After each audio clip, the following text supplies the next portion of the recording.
So yeah, let's start. So hey everybody, nice to see you again. We are very, very happy to have Riho here talking with us. As you know, this series is about informal conversations with industry experts to see how we can resolve these supply chain digitization issues, right? The industry needs help, and a lot of smart people here trying to help. So just talking, just having fun. And with that, I'll hand it over to Andrea. Thank you. Thank you, Rick. So again, I'll back up your words. We're here today with our friends Riho from Estonia. So fully digital society, as much as I know, and fully digital, hopefully, trade, a great contribution from them. And Riho is working with the EU, by the way, in deeply involved into this massive movement going on. So, I mean, the goal today was to understand what is the EU doing to speed up digitalization of trade and trade funds, Riho.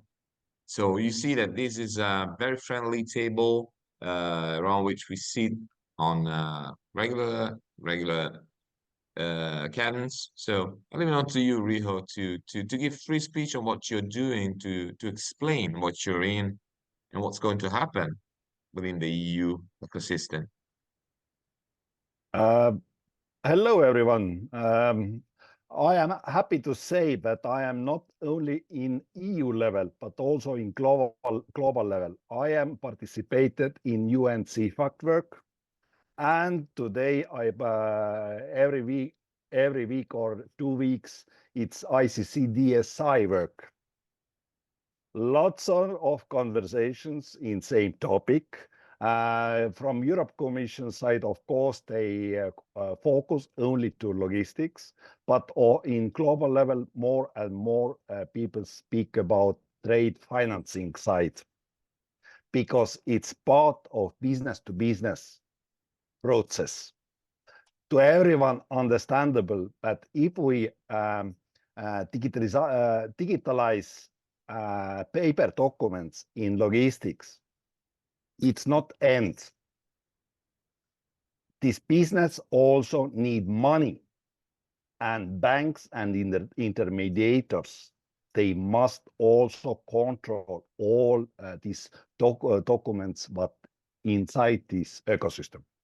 It's not just about the bill of lading, right? It's not just yes, correct. You got to pay for the freight and pay for the goods. Absolutely. Maybe I share my slides, and during the slides we can also make some conversations, and let's see what will be the. You see my screen? Yeah, it's coming up. Yeah, it's always common question. Do you see my screen? You see my screen? Can you hear me You now? do, perfect. Looks amazing. Okay, let's start to move to understand all this ecosystem. If we look to this triangle, it's in business to business context. If we start move from down to up, then first step, we have some electronic documents. All these electronic documents must be standardized on base data sets. It can be goods documentation, insurances, licenses, any special permits. Now also with electronic documents, sometimes very important electronic signature. Some documents don't require it. But of course, if we have electronic signature, we need digital identity. It's very important with electronic signature. And of course, if we have this electronic document, we want to share these electronic documents with others. Then we need communication layer. And in this layer, we can see national and cross-border data exchange, how it's work. Then we need accreditation and certification, and very important, verification. If I, as Riho, share with you, Andrea, any electronic document, you must somehow control it's valid document or not. It's very important. And of course, if we all this ecosystem works in supply chain, in logistic context, then next step, trade finance instruments. All this ecosystem need money and control from banks and finance intermediator side. Any comments, updates from your side to this model? No, That sounds it- very logical, Riho. In Yeah, one way, if goods go indeed. from A to B, the money has to go from B to A. So it has all been interconnected. And what you say, the steps are very logical. Thanks. Yes. Now, one moment.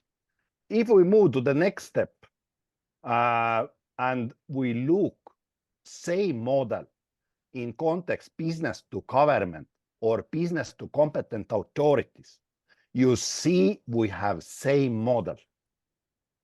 First level, electronic documents, electronic signature, then communication, all these activities, all these components. But in higher level, sit government with control instruments. Same as banks. Just they have a right to ask all this information. With banks, if you want money, then you share some information. Sorry. Now, if we make mapping all this with this ecosystem with EU regulation, you see electronic documents and communication level, it's related in supply chain context or in logistic context with EU EFTI regulation. EFTI regulation, it's Electronic Freight Transport Information Regulation. Electronic signature comes from European Union eIDAS2 regulation and higher level. This, if we look from competent authority side, very important, EU ICS2. It's a system that all, if import any goods to European Union, then all companies must put the information to this ICS2 ecosystem. And also with control instruments, very important, what in the digital age also need information with goods. Now, if look to the European Union EFTI regulation implementing timeline, also may be very important. Next very important step or point, it's August 2026. To this date, all these EFTI with all the steps, standardized data set, cross-border data exchange, aggregation and certification, verification, it must be integrated with authorities ecosystem. And also all member states must make changes to national legislation. And if any business share with government information, they must use EFTI dataset in standardized way and use this ecosystem technical. Now, next step, it's February 2029. All this regulation will be obligation for economic operators in EU and also from non-EU countries. But of course, between August 2026 and February 2029 will be such transitional period during what possible use in parallel papers still. So if you're a non-EU country shipping to the EU, you'll have until February 2029 to comply with this. Yes, you have time around 3 years. Of course, Europe Commission say that it's indicative implementation timeline. But of course, if ecosystem ready, they push all this very fast to this ecosystem. And of course, courts in national and EU level, they must accept if any problems, they must start accept digital documents. Now, if speak one more time about EFTI dataset and subset, then it's related with transport modes, air, inland waterways, rail, road, and combined include maritime. And of course, related with different types of goods, you can see in this slide. But of course, it's at this time moment, focus from Europe Commission side. But of course, later, I believe that they expand this list. But you must start from somewhere. So these small consignments, you're talking DHL, FedEx, UPS, right? And mail. Yeah. Now, also in Europe Commission under the discussion still, what preferable model, how we can start exchange data between countries. And they are, I believe, even in global level, it's two basic models. We have fork order model and we have verifiable credential model. In fork order model, you need always internet. And all information what you share with others, with competent authorities, with economic operators, go through these access points. But in verifiable credential model, it's mean that you share directly with others all these electronic documents, and they can use, example, EBSI or blockchain or DLT to verify that it's valid document, but what you handle.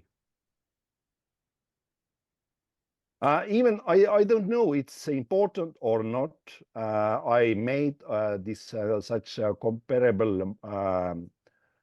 I compared two models, and as you see in four corner model, quite many minuses. In this moment, verifiable credential, it's quite good model, and also very important, it support MLETR.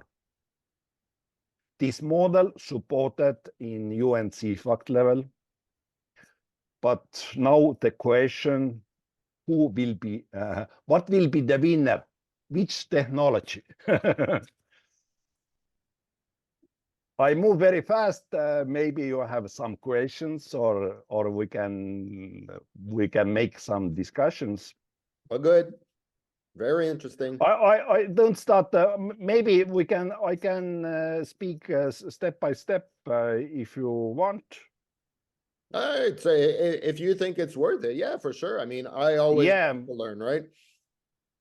Of course, both models support different electronic standards. You can use whatever you want. Both models support national and cross-border data exchange. But if we speak about infrastructure cost compared to comparable model, then in fork order model, it's higher if we verifiable credential. Later in next points, I explain why. Very important in four corner model, not possible that electronics documents comes directly from the source. As you remember, in four corner model, I as Riho share with you, Eric, all these documents over these access points. Then you get all this information from your country access point. But in verifiable credential, it's very simple. You can use example digital wallet, and we can share documents directly in use of NFC or on base Bluetooth technology. Verification, very important. We must control, banks must control these documents are valid or not.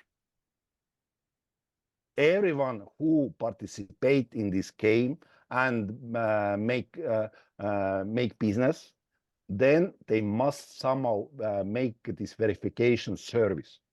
In basic level, four-corner model don't support verification service. But of course, we can build up to this as extra service. But of course, all this costs money. In verifiable credential, it's basic that if you have any documents, also digital identity, you can always verify it's valid or not. Support digital identity in SignInt. In four-corner model, it's based just I share any documents with you, but it's not part of this ecosystem. You can again integrate this digital identity to this ecosystem, but it costs extra money. In verifiable credential, as we use this digital identity, it's usual. It's part of this ecosystem. Now, offline mode.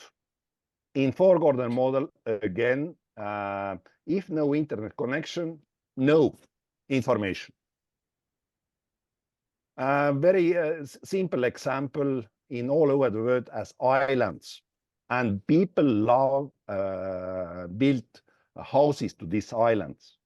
But if any driver go with cargo to this building, this person or employee must exchange data somehow with these people who take this cargo. With verifiable credential, it's direct contact between digital wallet to digital wallet. Very simple. And of course, in four-corner model, we need agreement that I, Riho, use this e-delivery or four-corner model with this technology. And you, Eric, must accept that you use same technology. And that's the problem, right? Because we already know that And everybody.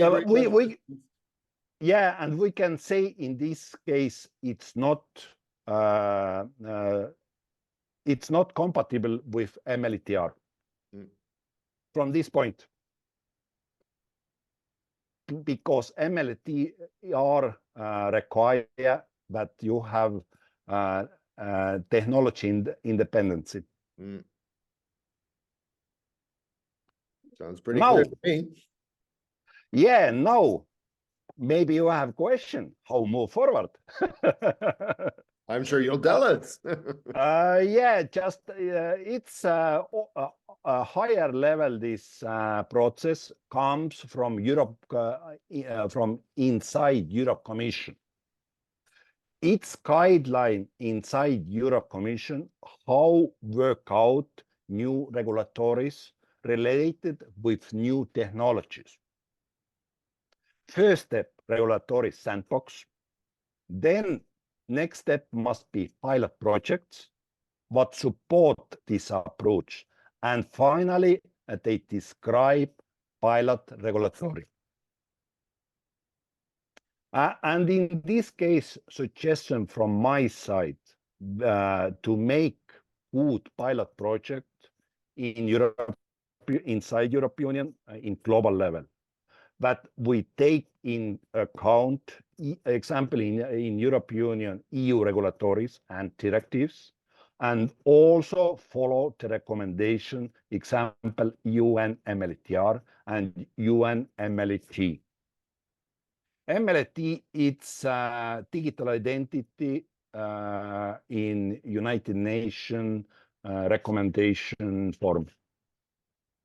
But in Europe Union, we speak about Europe Union ADAS 2 regulation. And of course, if we make good pilot project, we can test all this ecosystem. We use trade finance instruments in this ecosystem. And with this pilot project, the goal of this pilot project to define project results for pilot regulatory. And with this, we have possible make direct impact to Europe Union EFTI regulation, next implementing and delegated acts, and also to Europe Union ADAS 2 regulation. And with this, expand all this approach to national legislation. Because if we, if Europe Union make EU regulatory, then member state must adopt this regulatory to their legislation.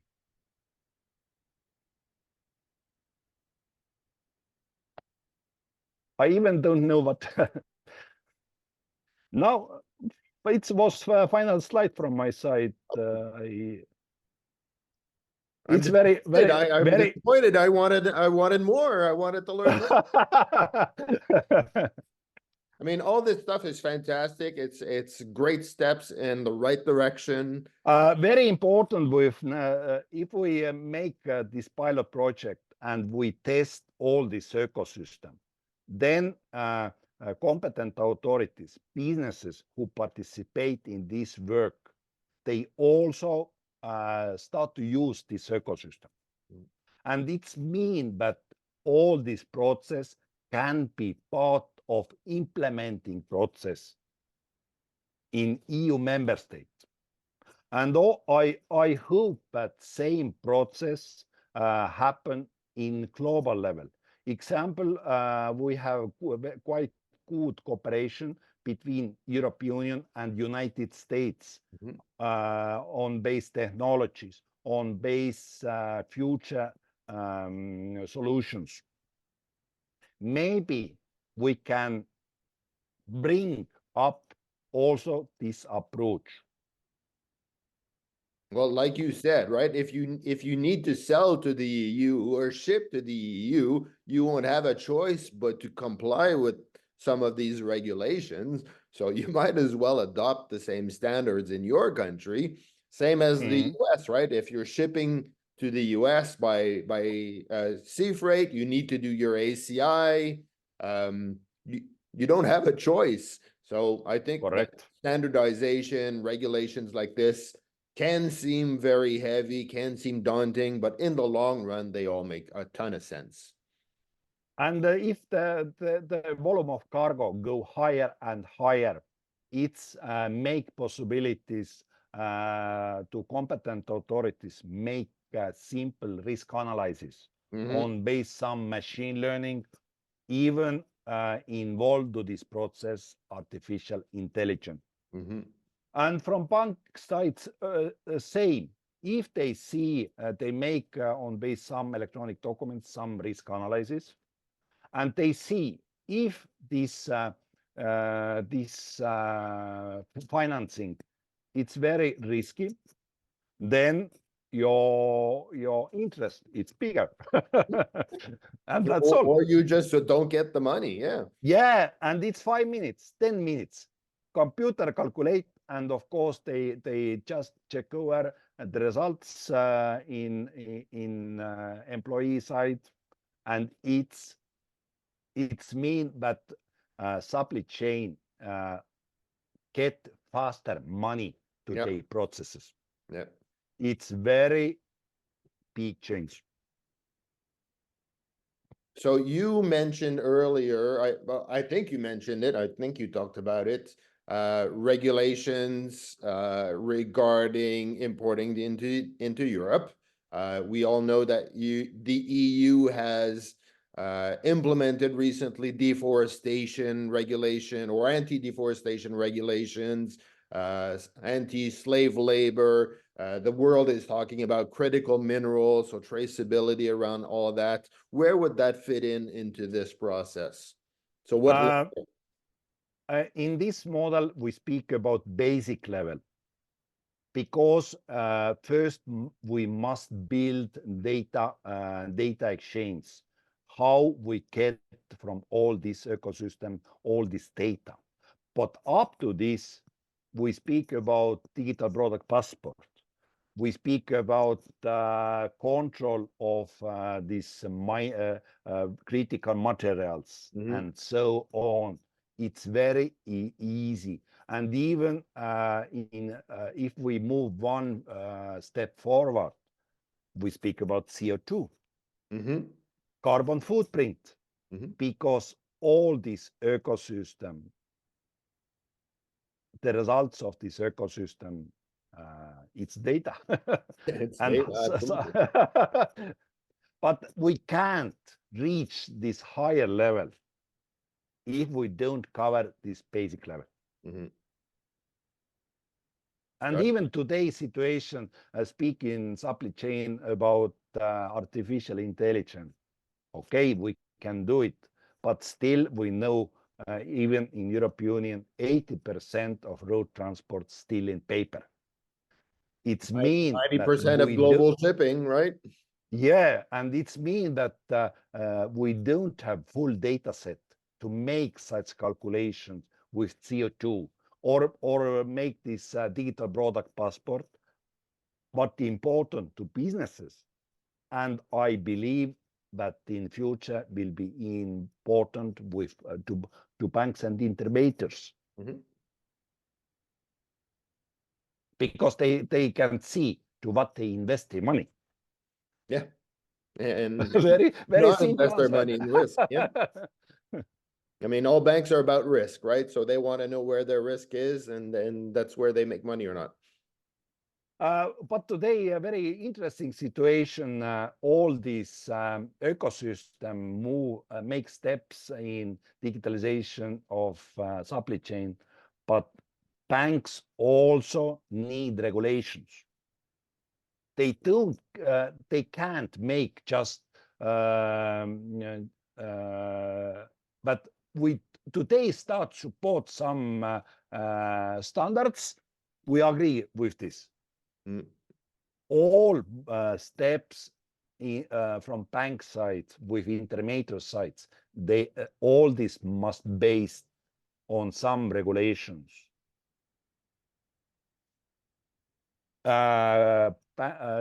Banks are very conservative in this level. Bob, do you agree? You're on mute. Do you think open banking? It's happened. It's happening. Yeah, in it's Canada, happening. we're talking about open banking. Yeah, but it's happening. Why? Because game out regulations in even European Union level, but it's possible. Bob, you're on mute.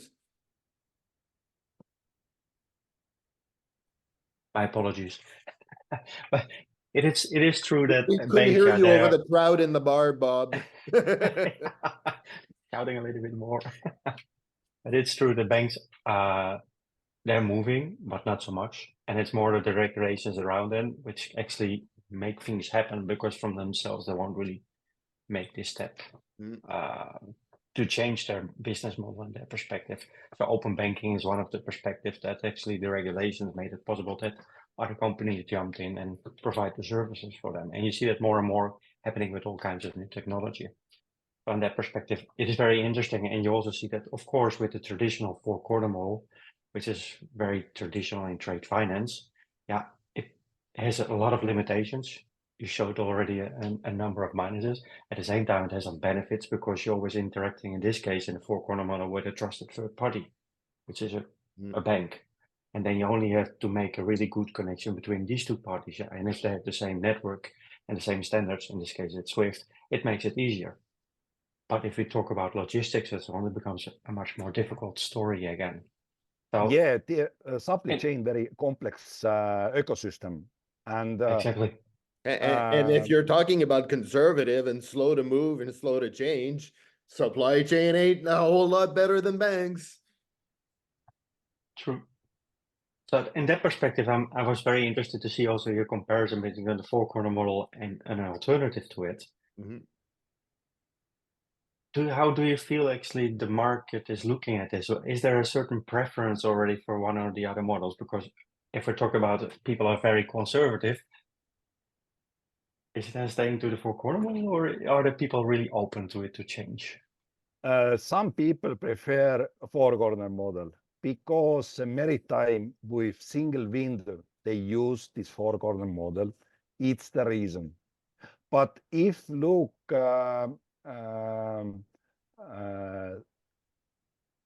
different experts, they say that it's not possible because supply chain, we don't have in every moment internet. And if any business share with banks all this information related with goods, they are not ready, but everyone see what they share. It's very important and crucial in this case. And I heard that even some companies they are not agree that they put any information to some clouds. If someone need it, of course, direct download and use this information. Yeah, that's a great point, right? It's not that companies are not yet on the cloud. You have some companies that clearly don't want anything to do with No, cloud for specific reasons. they don't want Privacy, share. commercial reasons. They, Oh. even with banks, they how you feel if your money, all your account information in some clouds. Well, the cloud already knows absolutely everything I do, so. I don't agree with this, but all my information with in some clouds, and even I know that in bank level they have very strict rules with this how they must store this information. Yeah. And that's a great point. I just think of, I love to tinker, so I have a smart home. It's not very smart, but it's still a smart home. And the big trend in that world is going back to local, right? Getting away from the cloud, because again, cloud knows everything. So it knows when I turn on my TV or close the lights and go to bed and what temperature I like at home and, all sorts of things like that. So all our tools are going back to local. Then question how open your home in IT level. Pilot project, of course, we need good team. We must sign any agreement that we move, we choose this direction and start to move. And of course, very important political support to this process, because in supply chains, it's not only business question, all this digitalization process, but also from competent authority side, from government side support that it's good approach and we move forward. So we started, saying Estonia has been at the forefront of digitizing its government, right? So that's awesome. From a distance, it seems amazing. From somebody in Estonia, what has it been working for you? What are the downsides? What do you mean? I didn't understand that. So, your government in Estonia has been at the forefront of digitizing its service. Yeah. Right? I'm sure that not everyone agrees with what they're doing. What has been the downside? What has been the disadvantages of digitizing the entire government? I even don't know. Quite positive with this Yeah? ID card.